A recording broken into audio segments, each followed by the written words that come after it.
Joining me now from Monterey, California, is Democratic strategist Spencer Critchley. Good to have you on the program with us. What do you make of the rift that we're seeing among House Democrats that's delaying the vote? How much of a threat is it to the bill passing?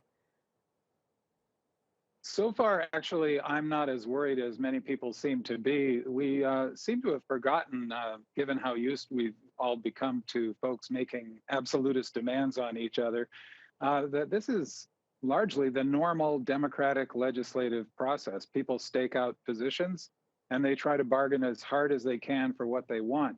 I think that, the crucial point will come when the two sides hopefully decide to actually negotiate on a real deal and instead of letting it fall apart, which I think would be disastrous. But I don't think we need to predict disaster now. As I say, I think this is normal back and forth for the most part. Well, that's certainly reassuring. But what do you think will happen next? Where might we see a compromise to get this bill pushed through?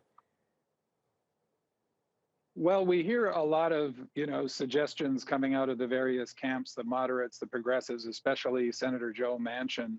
Not so much Senator Kristen Sinema, who doesn't seem to share very much information on what she wants, just more about what she doesn't want.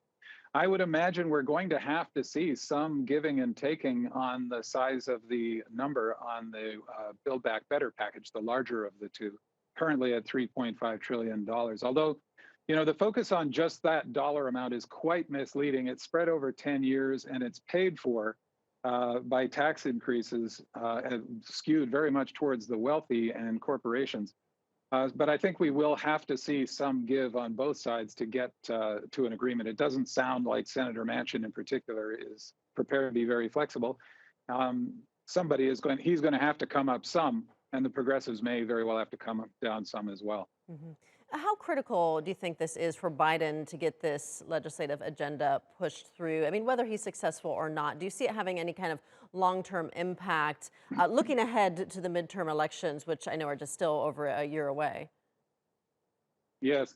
Well, of course, we all can't resist predicting the future, but of course, the future doesn't exist yet. It's inherently unknowable and influenced by infinite factors outside our knowledge and control. We're also addicted to dramatic stories. So political coverage tends to be full of make or break moments week after week after week.